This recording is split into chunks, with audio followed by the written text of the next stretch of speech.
Welcome to Trailblazers. I'm Melody Bradford. Today's guest is Josh Siegel, the newly elected county executive for Lehigh County. Josh steps into this role at a pivotal moment when counties aren't just administrators, but drivers of regional growth, collaboration, and trust. With experience in state government and reputation for thoughtful, people-centered leadership, Joshua now carries the responsibility of leading one of Pennsylvania's fastest-growing counties. This conversation is about more than politics. It's about leadership under pressure, building unity in divided times, and defining Lehigh County's place in the region's future. Josh, thanks so much for joining us. Thanks for having me. Do you prefer Josh or Joshua? Oh, Josh. Okay, good. Let's start with you. What in your personal story planted the seed for public service and leadership? It was definitely my experience growing up. So I've always talked about, I kind of came of age in the middle of like George Bush's first, presidency and our first term. And my dad came out to me at an early age. So my dad is a gay man. And that was a very pertinent issue at the time. And I remember being a kid growing up watching the way that people sort of talked about same-sex families and talked about, kids who were raised in same-sex households. And I remember there just really being like a complete absence of voices and people willing to like stand up for families like mine and really just no one really willing to fight for people like my dad, who I loved and, didn't see anything, for me, it was just my dad. I didn't see anything wrong with the way he was living.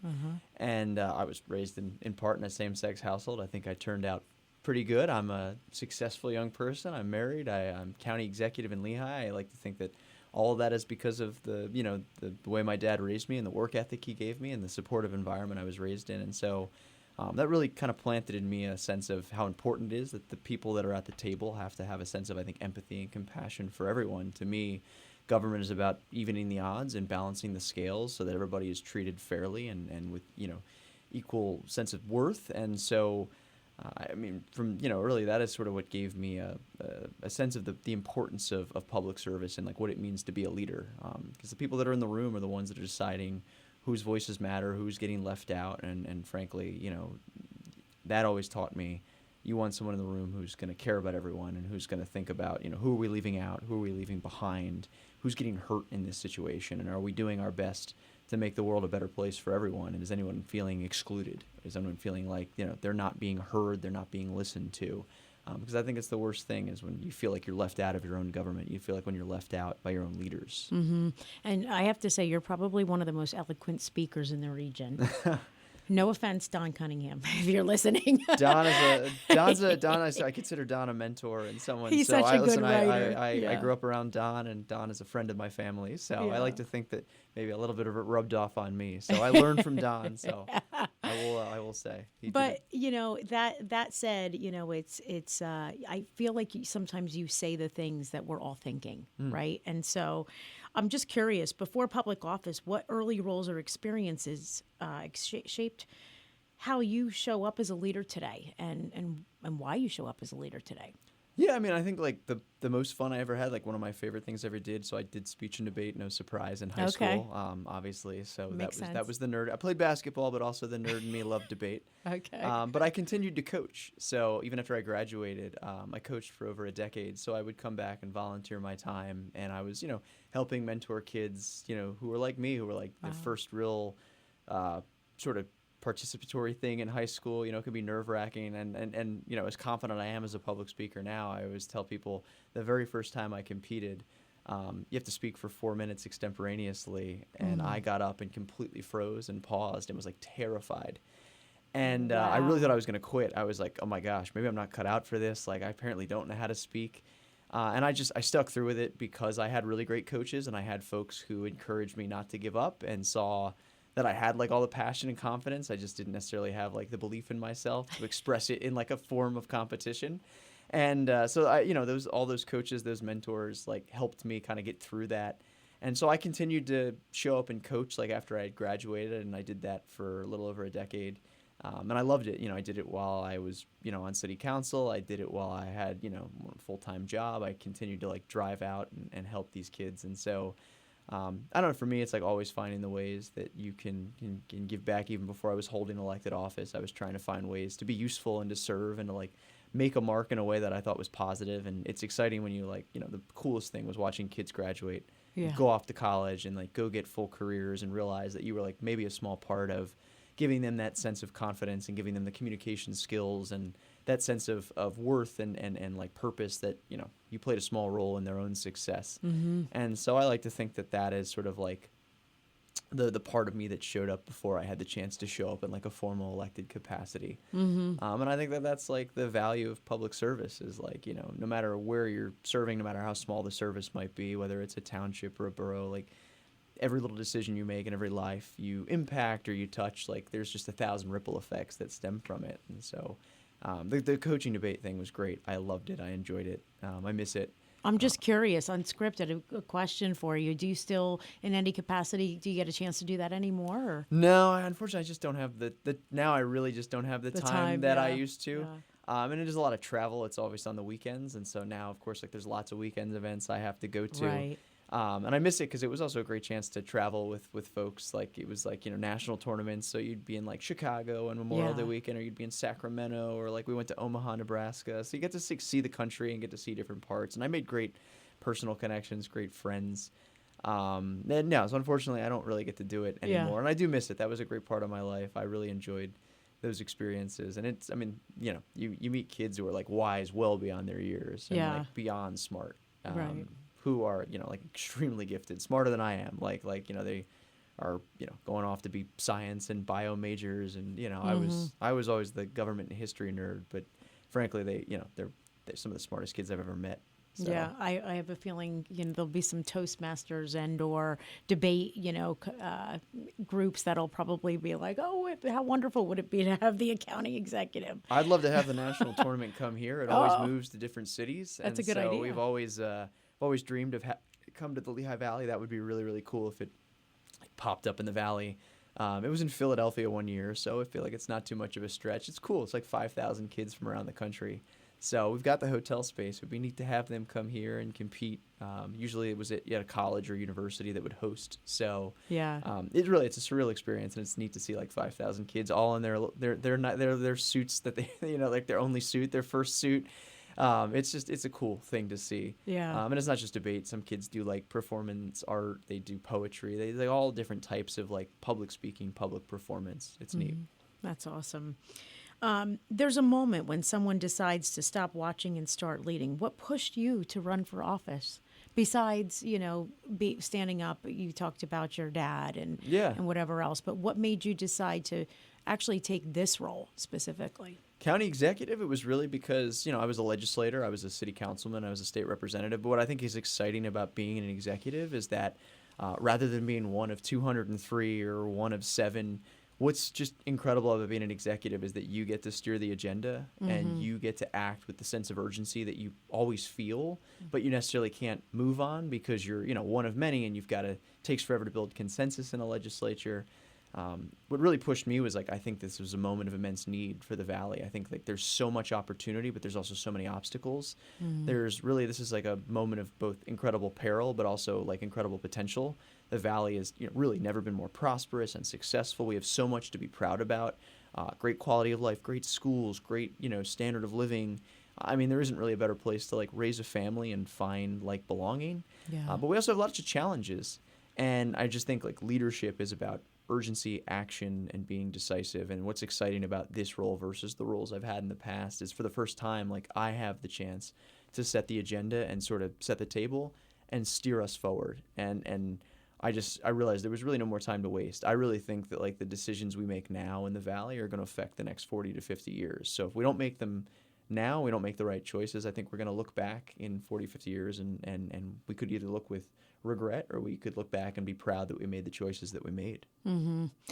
And, you know, I mean, so you guys have a lot going on right now. I'm going to just briefly touch on something that was announced today. We're recording on, what's today, the 30th of January. Eli Lilly just came into Lehigh County. Tell me, a prospect like that is such a big deal. It's and massive. It brings jobs and all these other opportunities. What excites you most about that project right now? Well, first, it's a testament to all the folks who've come before me, honestly. Like, I think, you know, we always have to be humble and realize, like, we are standing on the shoulders of giants. And, like, we would not be here. You brought up Don Cunningham. we wouldn't really be here in the Lehigh Valley if it wasn't for a previous generation of very young and forward-thinking leaders who kind of took us from a place of decline and moved us into this, modern, forward-thinking valley where we've got incredible downtowns. To me, like Eli Lilly is a testament to what we've built here together. Like that, a company that is internationally renowned, a multi-billion-dollar company, is willing to choose the Lehigh Valley over any other place in the country is just, it's incredible. I mean, it's a $3.5 billion investment. It's 850 jobs permanent and 2,000 construction jobs. It's just transformative as transformative can be. Each one of those jobs, the permanent ones, will pay over $100,000 a year. I mean, That's incredible. it's going to birth a whole new generation of middle class families from one development project, and that's what's exciting about the Valley is we have so much, just so many assets and so many things that make us a draw. That's just one project. There are so many other opportunities out there if we continue to build on our success and we continue to, be smart, be strategic. And maximize all the things that have made us a place that businesses want to be. If we hadn't made the right choices 25 years ago when Bethlehem Steel was shuttering and when the Lehigh Valley was going through this period of struggle, we wouldn't be here today welcoming Eli Lilly. And so that is a testament, I think, to the power of leadership and the power of local leaders who think beyond themselves, who are thinking about, my term in office is 8 years or my term in office is 4 years, but what am I going to leave behind? What's my legacy? And how do I make sure that the decisions I make are going to extend well beyond my time in office? Let me shift gears here just a little bit. Campaigning today is certainly not easy. I don't wish it on anybody. What did running in a politically divided climate teach you about listening, empathy, and leadership?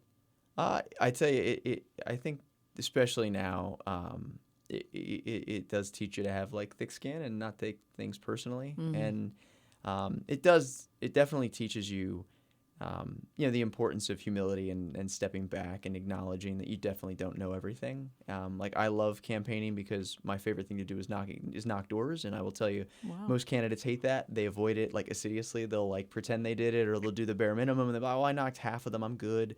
I like knocking doors because to me, what I liked about being a legislator and what I like about county executive is these local offices are really the last time you get to have an intimate relationship with your constituents. This is truly on the ground. You get to hear from people directly and daily.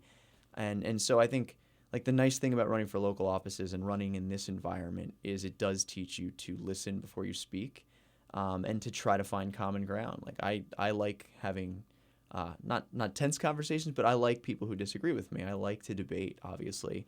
And I love knocking on a door where somebody's skeptical of me, and by the end of the conversation, they've I was wrong about you, or I read wrong about you, or I didn't have, I see that from your perspective now. Thank you for taking the time. And I had a lot of those conversations where people were like, I've heard this about you, or I'm not so sure about you, or you're too young. And there's nothing more rewarding than spending 15, 20 minutes on somebody's doorstep and taking them from skeptical to strong supporter.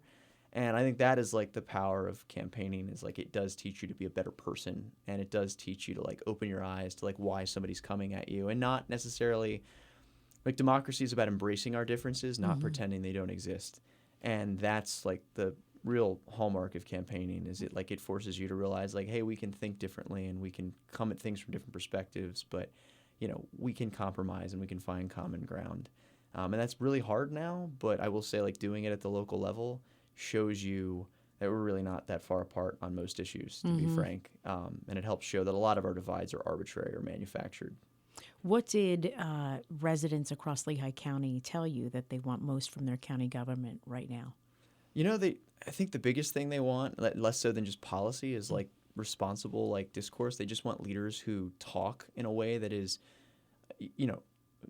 sensible, responsible, that is not divisive. They want folks who use their bully pulpit responsibly. They want folks who are unifying, right, and aren't trying to manufacture divides. I mean, that was the biggest thing people expressed to me, was just frustration with the way that our political system works, frankly, and just the sort of, we have the same conversations and the same disagreements over and over and over again. It doesn't seem like any progress is made. And so really what people want, I think, from their local leaders is folks who help them sort of break down and understand where the challenges are, why problems exist in a way that is genuine and authentic and honest, and not try to, create a scapegoat or create some sort of like false solution or some made up answer as to why things are so broken. That is really like, I think, what people want most, and that's what people were really just hungry for, was, like I said, it's not just like about a new generation of leadership, it is like a new politics. And that means like breaking out of these, like, I think, like arbitrary divisions, these like false binary choices. Like, truthfully, like, people are frustrated on both sides, frankly disappointed in both parties, rightfully so. And they really just want people who are just going to authentically say, here's the way I think we should fix this, and here's why. And that's really what that's really what people were saying. It's how we talk and what we talk about, less so than the specifics. It's really, they want folks who are just genuinely responsible leaders, who aren't, throwing fuel on the fire. Take us inside, if you will, for a minute. Election night, when the outcome became clear, what did you feel? Pride, pressure, resolve? Where were you? I tell you what, a lot of exhaling, because it's see, the thing, it's like the thing I always say is, like, like, politics is certainly not like running a business, but like the difference is when you like start a business, you get multiple chances at a rollout, right? You can, you open the ribbon cutting, maybe it's now so successful, there's not just one rendering of a verdict. Like, sure. The scary thing about election night is it's one or done. You don't get to, like, a do-over. And so it is, anytime you see the results come in and you're like, okay, whew, all right, we did this. Like, you're never quite sure. Obviously, like, crazy things happen. We were very confident going into election night, but you never know. Like, stranger things have happened. I mean, sure. I have watched plenty of election nights where I thought a certain candidate was going to win, and I was like, oh, I didn't see that happening. So you never want to be arrogant. And it was really humbling, honestly, more than anything, just because we thought we were going to win, but I was just overwhelmed by the level of support. Just really, like, truly enamored by the level of confidence that people expressed when they voted for me. We got almost 61%. That's awesome. It's incredible. It's like, I have to say Don won by more than I did. But second largest margin of victory in the history of, like, modern county execs races. So, like, that was very humbling as someone as young as I am, who is, certainly new to an executive role, that so many folks said, we have faith in you, and we're going to give you a shot. I mean, really is, like, when you're watching those results on screen, it's breathtaking that many folks showed up and we're willing to pick you. Yeah, that's it. I mean, my goodness, how exciting. And you must have gotten such an adrenaline rush, So I didn't sleep at all that night. I bet I basically not. stayed up straight through to the next morning. So Lehigh County is a large, complex operation: courts, human services, public safety, infrastructure. How do you set priorities? How did you set priorities on day one? And tell us a little bit about the first 100 days. Yeah, I mean, what to expect. The biggest thing of all, I mean, before, is just changing the culture of government, right? Like, the first thing I did was meet with, like, our core teams, and, like, we want to change this, like, idea of government as, no and slow to yes and go. And we want to have this, like, fierce sense of urgency that we have, a short time. We get 4 years. At minimum 8 years, obviously at best, and so we don't want to waste a single moment. And so a lot of it was, like, for me, it's changing the cultural paradigm. Like, I have this frustration when people say, we've always done it that way, or, like, sufficient is satisfactory. Like, the bare minimum, or just doing enough, like, to quote unquote do the job or checking the boxes, isn't going to be enough anymore. Like, people are expecting their government to show up for them. They need their government to show up for them. People need to see that government can deliver and can be a force for good. And so it's, like, before we got to priorities, it's a cultural shift. And that was, like, really the first thing, was making sure that our cabinet heads and everybody understood that, like, I had their back, and that they were empowered to, come up with solutions, work with me. Like, we are going to move with a sense of urgency. And then beyond that, like, we are making sure that every day we're asking ourselves, like, in every respective department, how are you making sure that you're true to what I ran on, which was One Lehigh? Like, how is your department making sure that people feel like, as a region, we're unified, that we're working collectively, that we are all in this together, and how are we advancing policies from, whether it's housing or childcare, or, making sure people don't recidivate when they leave jail. How are we making sure that every person in the Lehigh Valley and Lehigh County is living well? Because I think that's what most people want, is they just want to live a full and fulfilling life with no regrets. And so, I mean, county government is important to that. I mean, we are the social safety net, right? We are there for our most vulnerable, from our youngest to our oldest. But we also do a lot around quality of life. We are a place that, makes sure that you've got parks and trails to take your family to. And so our highest priority is making sure that as a region, we stay affordable and we remain like a great place for people to live, and that like every person, no matter where they start in life, can look back on their life in the Valley and say that they lived a life that was well lived. Yeah, and I have to say, what a great phrase for other leaders that are listening.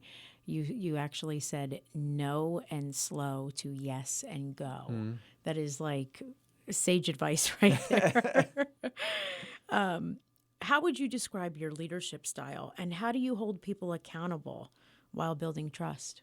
Yeah, I mean, my leadership style is lead from the front and like lead by example. I will say like I am in the office very early and I tend to stay well after everyone's left. I mean, my wife doesn't like it, but I usually get home at like 6:30, 7 o'clock now. Like I stay late, I'm answering emails, I'm doing things. So I always think like if you want the best out of the folks around you, you also have to lead with passion. Like you can't expect anyone to do anything you haven't done yourself. Look, over the snowstorm, I volunteered at the Y at the warming station. So I spent Saturday helping get it set up and serving our homeless folks. Like I think leaders lead from the front. I am a big like military history buff, and the best generals ate with their troops. They slept in the trenches. Like they slept in the sand. Like if you're not willing to stand shoulder to shoulder with people doing the work and actually like put the time and energy in, like you can't expect anyone to match your passion or intensity. And beyond that, I think like it's the most important way to mold good leaders is to set clear goals and directives. Like I think the best way to hold people accountable is, look, I don't expect anyone to succeed until they have a clear sense of direction, especially in government. Like if you have no leader at the top who's providing like a sense of perspective or a sense of priorities, like cabinet heads can't succeed, employees can't succeed. So like I think it starts at the top, and like the most important thing I can do is be direct and specific and set clear goals. Like my leadership is about, here's where we need to go, here's how we're going to get there. And then I trust people. Like, I'm not a micromanager. Like I brought a good team in. I have a fantastic team at the county. Like I delegate to them and I let them know, like, I've got your back. If you have to make a hard choice, like I trust your judgment, and I'm going to make sure that I'm going to be in your corner. Like I'm not going to second guess you. Because I think people need to feel empowered to make their own decisions and feel empowered to make their own calls, and not feel like they've got somebody leering over their shoulder or like constantly second guess their decisions. That's not good for any organization. I want people to feel like, I value their knowledge and their experience. It's an awesome proactive approach, but it also lends itself to being prepared and flexible enough to be reactive, which is good because I imagine that's going to come up too. Definitely, and there's too many things that there's no way one person could possibly manage all this. Sure, I mean, yeah. You now represent every resident of Lehigh County. How do you turn bipartisanship from an idea into a daily practice? A lot of it is like what I talked about, knocking doors. I think there's two types of bipartisanship. I think there's the performative kind. I think there's the type of bipartisanship where we ignore our differences and we pretend that we don't have genuine disagreements, and I think there's a tendency to associate disagreement with divisiveness, right? Like you introduce an idea that's different from what somebody else wants and that somehow is divisive. It's not. That's democracy at work. I think bipartisanship in work is having tough conversations. It's having the courage to say, I'm not going to concede in advance. I think that is all too often what leaders do is, if your definition of bipartisanship is just your not your opponent, but your opposite conceding to your positions before the conversation has even started, that's not democracy, nor is that genuine bipartisanship. That's essentially you getting your way every time. And real bipartisanship, I believe, is tough, sometimes tense conversations, sometimes, recognizing that we're only going to get to 75% on some issues and 100% on others. Like, the way I think you actionalize and you operationalize bipartisanship is that you're true to yourself and you're authentic to yourself and you respect the authenticity of someone on the other side of you, and you realize that as long as you have genuine disagreements, and I think genuine is the operative word, as long as you're coming at it from I really believe this and you really believe that, and you're not staking out a position because it's politically convenient, or you're staking out a position simply because you want to be contrarian or you want to oppose what I'm doing because of who I am.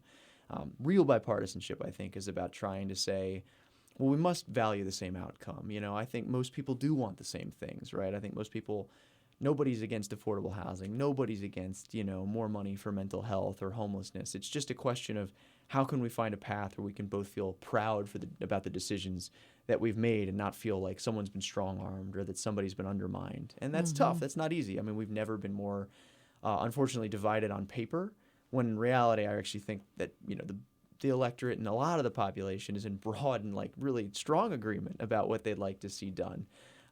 So for me, I think it's about being honest about what bipartisanship really is, because it is about coming to the table with real disagreements and negotiating them in a respectful way.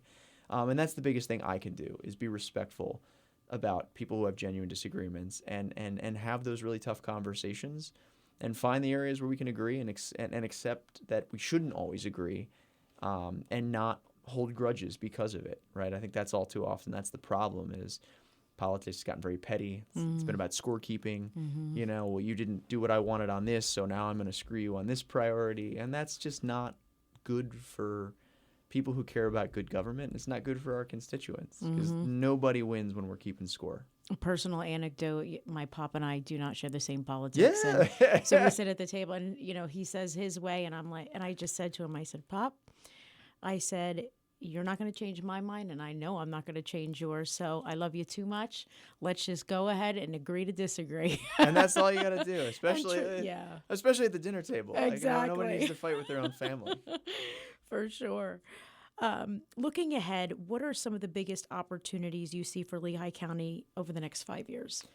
I think it's certainly housing. I think we have an opportunity here to welcome so many more folks. I think we are fortunate to be a place so many people want to live.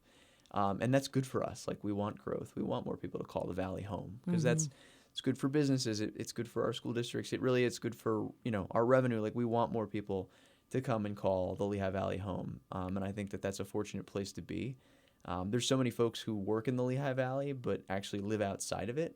And so I think those are all folks that really should call the Valley home. There's 114,000 people who, work in the Lehigh Valley, but they live elsewhere, right? And I think every one of those, first of all, as a person on the road causing congestion, that's definitely somebody you're honking at on 22 or 378. You're definitely yelling at that driver. If they lived here, that would be much less of a problem. Yeah. So I think housing is a tremendous opportunity. We have this kind of post-COVID, people don't need to be bound by their geography. We've got lots of people who are hey, I don't need to live in New York or Boston anymore. I can work remotely. That's a great thing. We want the Lehigh Valley to have a bigger population. We want more people to call this place home. We don't want to, we don't want to be a place that's shrinking. We don't want to be a place that's turning residents away. That's not good for our health. One of the reasons Eli Lilly came here is because there's population growth, because people want to be here. There's a workforce. I really think the biggest opportunity for the Lehigh Valley, and I think any local government, is the chance to rebuild community. I think local government is in the best place to be the antidote to apathy and anger that we have as neighbors, right? I think there's this really festering zero-sum mindset that has kind of taken root in our politics that says your expense, that your success has to come at my expense, and that's ridiculous. I think that there's plenty of opportunity in the Lehigh Valley for everyone to succeed. And I think what's really cool about local government is, because of the things county governments do, because of the things city governments do, we invest in the things that build community. We invest in the things that get people out of their silos, off their screens, and into their neighborhoods.